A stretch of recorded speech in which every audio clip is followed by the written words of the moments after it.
I think a lot of times leaders equate uh, data and the data capability and investments with technology, with IT, and with what they've learned over the years about IT and spending on projects in IT. And the two couldn't be further removed from each other in terms of the value proposition Yeah. associated with them. And I've kind of recently sort of landed on this little cliche that occurred to me one day. If you subtract technology from the IT equation, you're left with data, and data It's appears true. on the 10K, on the 10Q. Yeah. Those reports are all data. But if you subtract data from technology, you're left with nothing of value.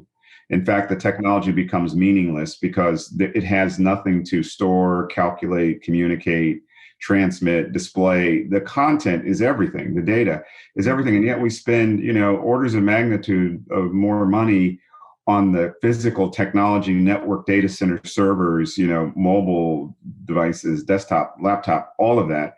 Without data, none of it's necessary. And we spend pennies on the data side and really driving value from it. And so as we think about value from data and getting the executive suite to really understand where the real investment needs are to create return on investment, the topic of data monetization comes to mind. And as you think about data monetization, not just in a sense of do we have to sell our data to monetize it? What does that term really mean in terms of value? Can you talk to that a little bit? And then there's a part B of that question. But in this context of data really is where the value is, the action is, and the ROI is. What does monetization of data really mean? Yeah.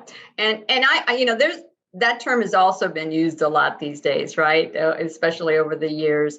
And I look at it in two ways, right? Monetization to me is an expression of value. Can you put a money value to the efforts of managing data? And what you hear, Mark, is I try to avoid the word governance, by the way, because I feel that's a limiting word in our vocabulary. We need to be talking with business people about managing data to business outcomes. So sort of starting off with saying, there is monetary value to managing data. And so those that say, oh, you can't build a business case for a COE or an XYZ initiative, it's all cost center.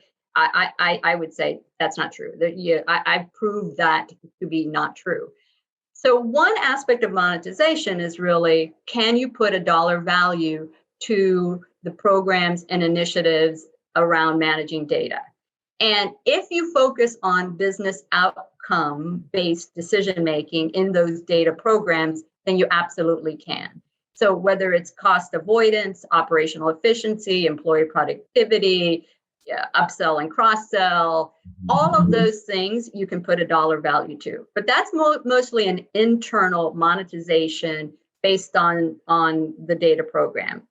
That's one definition. And if you ask, our friend Doug Langley and his book Infonomics, which by the way I recommend because that gives some great ideas, then that's a very valid way in order to monetize the value of this program. And then the other is the dollars and cents. It's, do you have a data product or a data service that you can then monetize and get actually real green, real blue and green dollars out of that?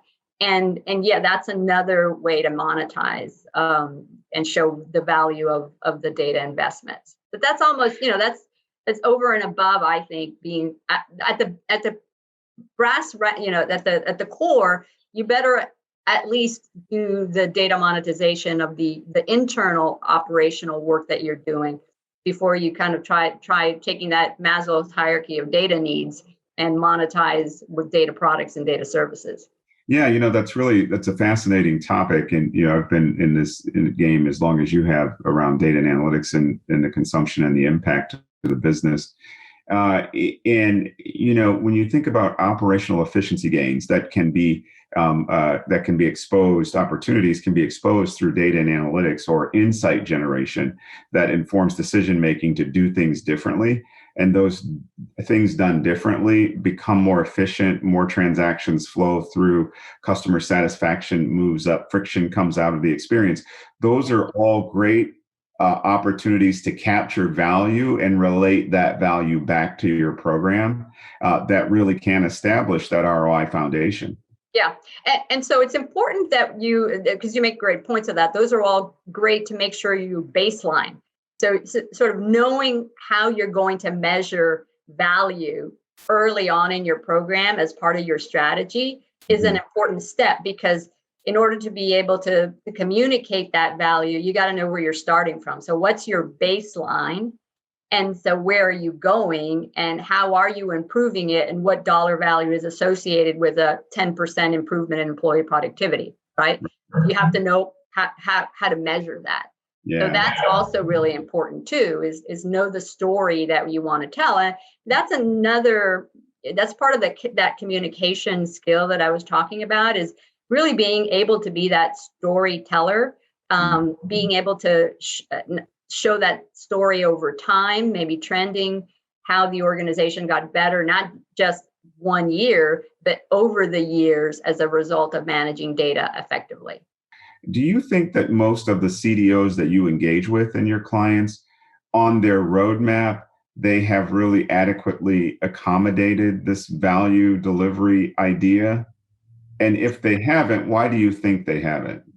Well, if I just look at the recent New Vantage Partner survey on sort of data and data strategy, which were our peers answering the questions, they only about 35% say they have a well-articulated data strategy. And I would say it really does start with having the right data strategy that you can then monetize and provide a value.